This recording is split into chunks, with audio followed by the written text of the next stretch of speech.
اعوذ باللہ من الشیطان الرجیم بسم اللہ الرحمن الرحیم ان اللہ و ملائکتہ یصلون علی النبی یا ایھا الذین آمنوا صلوا علیہ وسلموا تسلیما اللہم صلی علی سیدنا محمد وعلی آل سیدنا و مولانا محمد وبارک وسلم وصلوا علیہ۔ میں دل کی تہا گہرائیوں سے عزت مآب حضرت پیر سید بنیاد حسین شاہ گیلانی آپ کو خوش آمدید کہتا ہوں۔ آپ ہمارے بزرگ بھی ہیں، رونق بھی ہیں۔ سب دعا کیجئے کہ اللہ تبارک و تعالی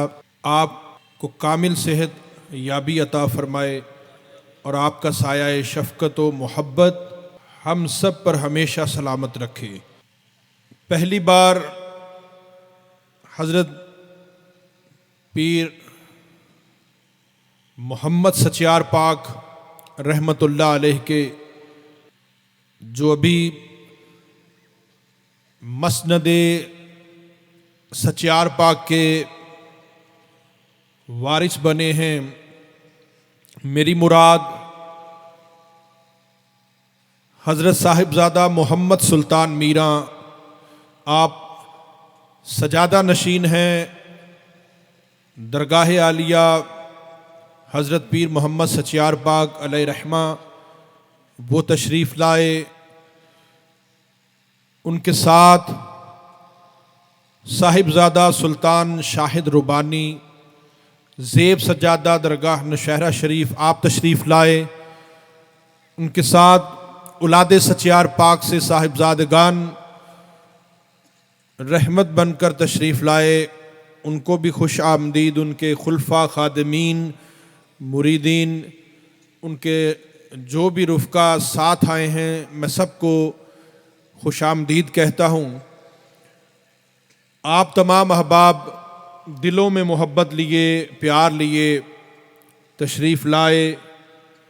میں دلی دعا کے ساتھ آپ سب کو خوش آمدید کہتا ہوں اور اللہ کے حضور اپنے بزرگوں کی طفیل دعا ہے کہ اللہ کریم ہر دل پر اپنی رحمت فرمائے اور سب کے گھروں پہ، گھر والوں پہ اللہ کریم اپنے فضل اور اپنے کرم فرمائے۔ یہ خانقاہ، یہ درگاہ پٹی شریف، یہ وہی فیض در احمد صلی اللہ علیہ وآلہ وسلم کا ایک تسلسل ہے۔ دنیا جہان میں سب کا رب اللہ ہے اور سب کو ایک رحمت کا فیض سرکار دو عالم صلی اللہ علیہ وآلہ وسلم ہی کا ہے، آپ کے گھرانے کا ہے۔ پنجتن پاک، یہ وہ 5 ہستیاں ہیں جنہیں اللہ نے دنیا میں آنے سے پہلے، بھیجنے سے پہلے مطہر بنایا، اپنے خاص نور سے بنایا۔ پھر جب وہ دنیا میں پہنچے تو جب اللہ کا حکم ہوا ظاہر کیا گیا، اور پھر بالآخر انما یرید اللہ لیذھب عنکم رجس اہل البیت ویطہرکم تطہیرا کے حکم سے ظاہر کر دیا کہ یہ 5 تن ایسے پاک ہیں جیسے ان کا پاک ہونے کا حق ہے، اور ہر قسم کا نجس ان ہستیوں سے دور ہوا، اور جس کے دل میں پاکی نہیں وہ اس دل میں ان کی محبت بھی نہیں آتی۔ تو وہ 5 پیارے نور والے تن، ان کی طفیل سے ہی یہ ساری رحمت ہے۔ خانقاہ پٹی شریف اسی فیض کا تسلسل ہے، اور پھر اولیاء اللہ کی رحمت، ان کی برکت، ان کی دعا سے یہ آستاں بھی، یہ خانقاہ بھی اسی چراغ کی روشنی کو عام اللہ کے بندگان تک پہنچا رہا ہے۔ دیکھیں، مرید ارادہ سے نکلا ہے، ارادہ کرنے والا مرید ہے۔ مرشد ہدایت سے ہے، ہدایت دینے والا رہبر ہے۔ غوث اعظم رضی اللہ تعالیٰ عنہ کا فرمان ہے، مرشد وہ جو اللہ کا راستہ دکھائے، مرید وہ جو اللہ کا ارادہ کر لے۔ تو دراصل تو جو مریدی ہے، جو پیری ہے، یعنی تعلق بیعت ہے، یہ ایک رہنمائی ہے اور دوسرا صادق الیقینی سے ارادہ کرتا ہے۔ 8 صحابہ اکرام بیٹھے تھے تو آقا کریم نے فرمایا آؤ میری بیعت کرو۔ انہوں نے عرض کی کہ حضور پہلے ہی بیعت کر چکے ہیں۔ پھر حکم ہوا تو کہتے ہم اٹھ کے 8 کے 8 ہی آقا کریم کی بارگاہ میں پیش ہوئے تو آپ نے صرف ایک بات پر ہم سے دوبارہ بیعت لی کہ میرے ہاتھوں پر بیعت کرو کہ ہم اللہ کی عبادت کیا کریں گے۔ تو کہتے صرف ایک اللہ کی عبادت پہ ہم سے وعدہ لیا، بیعت لی۔ تو یہ وہ انداز رسالت سے، وہ بیعت رسولی سے، یہ درجہ با درجہ ایک شجرہ کی شکل میں آج اس زمانے میں آج تلک وہ سلسلہ چلا آ رہا ہے۔ تو دراصل جو بیعت کی اہمیت یہ ہے، نوشہ گنج بخش فرماتے ہیں صحبت مرشد پاک دی کرے گناہ تھی پاک، آنکھیں نوشہ قادری میں مرشد دی خاک۔ صحبت سے مرشد اور مرید کے پردے ہٹتے ہیں۔ اگر مرید مرشد کی صحبت میں نہیں آتا، بیعت تو ہوتا ہے لیکن نقص رہتا ہے۔ مرید پریکٹیکلی وہ اس طرح عمل نہیں کر پاتا کیونکہ وہ مختلف مراحل جو مرشد کی صحبت میں اس کے حل ہونے ہیں، بہتر ہونے ہیں، وہ بہتری کی طرف نہیں آتا، تو فرق رہتا ہے۔ بزرگان دین نے فرمایا ہے کہ مرشد اور مرید کے درمیان بھی پردہ رہتا ہے نہ ملنے سے۔ مرید جب بیعت کے بعد ملاقات نہیں زیادہ رکھتا، صحبت اختیار نہیں کرتا، گاہے بگاہے سیکھتا نہیں ہے، تو پھر یہ بہت سارے مراحل ایسے ہوتے ہیں جن میں کمیاں رہ جاتی ہیں۔ تو کہتے ہیں کہ مل کے صحبت اختیار کر کے مرشد اور مرید اپنے مابین جو پردہ و حجاب ہے اس کو دور کر سکتا ہے۔ حضرت سلطان باہو علیہ رحمہ فرماتے ہیں کہ اس کا در کھلا ہے، اگر تو جائے تو اس کا در کھلا ہے، اگر تو جائے ہی نہ تو پھر وہ بے نیاز ہے۔ پھر تیرا شکوہ کرنا، یہ بہت سارے سماجی مسائل جو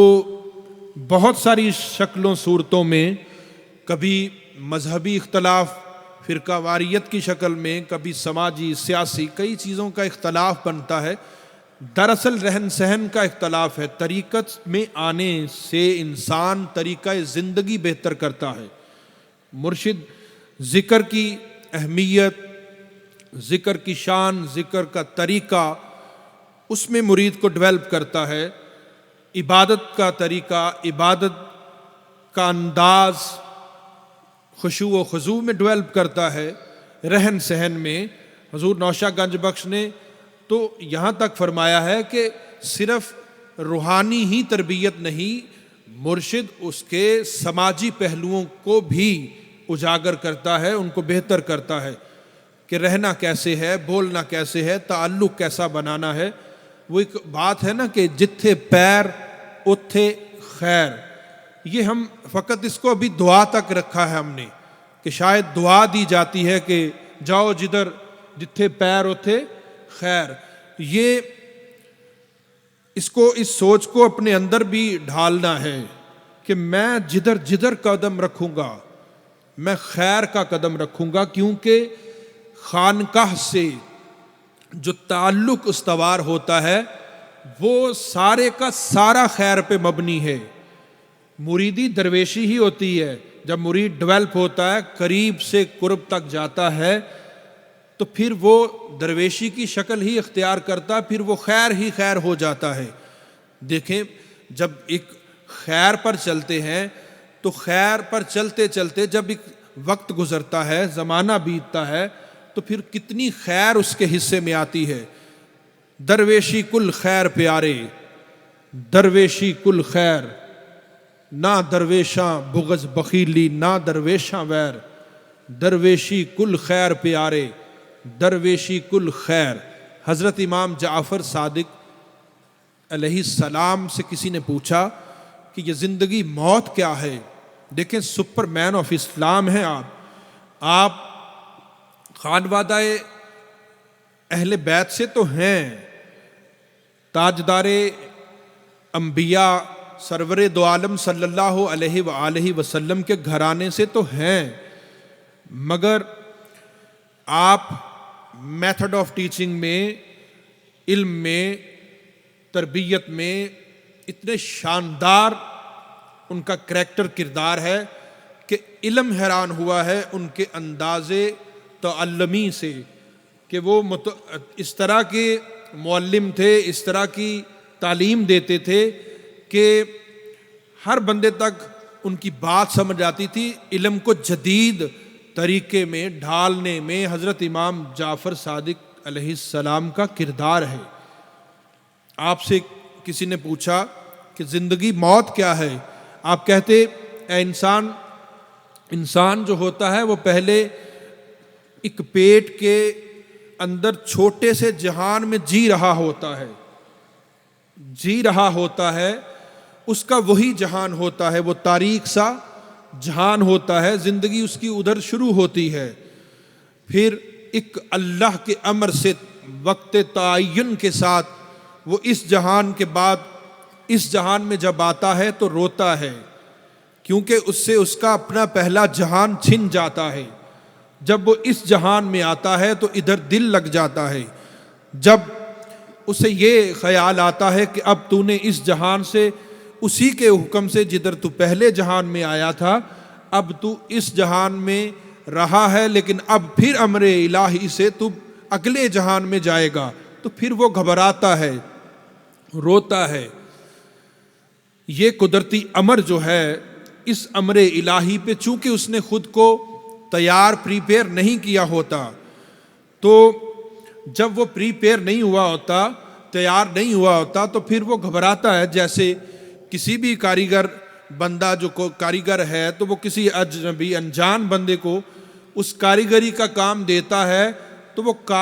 کام صحیح طرح نہیں کر سکتا، بلکہ کرنے سے پہلے ہی گھبراتا ہے، کیونکہ پریکٹیکلی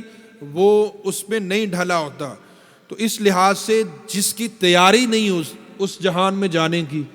وہ دل لگا کے بیٹھا ہے، وہ گھبراتا ہے، چونکہ ساری توجہ تو اس نے اسی جہان پہ لگائی ہوتی ہے۔ حضرت امام زین العابدین علیہ السلام فرماتے ہیں تعجب ہے مجھے کہ جدھر تھوڑا رہنا ہے، جدھر ٹیمپریری ہے، تھوڑا رہنا ہے، ادھر ساری طاقتیں لگا دیتا ہے، ساری سوچیں لگا دیتا ہے، زندگی صرف کر دیتا ہے، مگر جدھر ہمیش رہنا ہے اس کے لیے ذرا سوچتا بھی نہیں ہے۔ تو جس کی تیاری نہیں ہوتی پھر وہ روتا ہے۔ آپ اولیاء کاملین کو دیکھ لیں،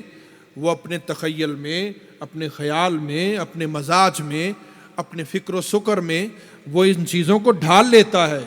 کہ میں نے ادھر جانا ہے۔ حضرت نوح علیہ السلام 950 سال کم و بیش عمر آپ کی، جب فرشتہ آیا پوچھا کہ آپ نے اتنا جیا ہے، یہ مکان آپ کا، اس میں جب آپ لیٹتے ہیں جسم کا کچھ حصہ باہر بھی ہوتا ہے،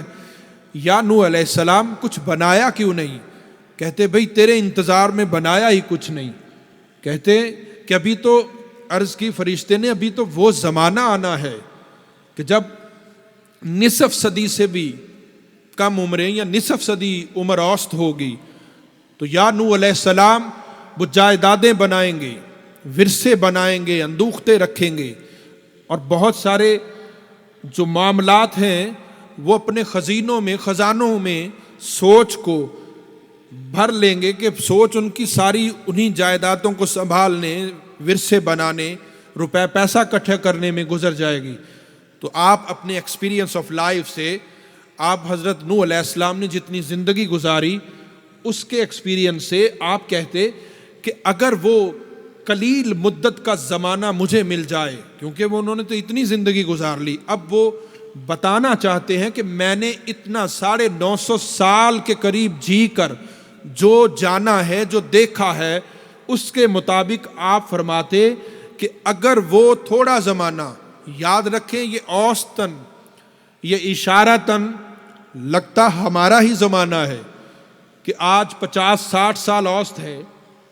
تو وہ کہتے آپ حضرت نوح علیہ السلام کہ اگر وہ قلیل یعنی تھوڑی عمر کا زمانہ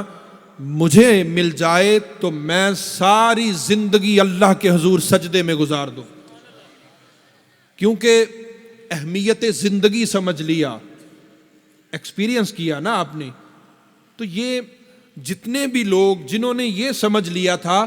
کہ پہلے جس جہان میں آئے اسی کے حکم سے آئے، بھیکھا ہم باسی اس دیش کے جہاں پور بھرم کا کھیل، دیوا بلے آکاش میں بن باتی بن تیل، تو وہاں سے پھر ادھر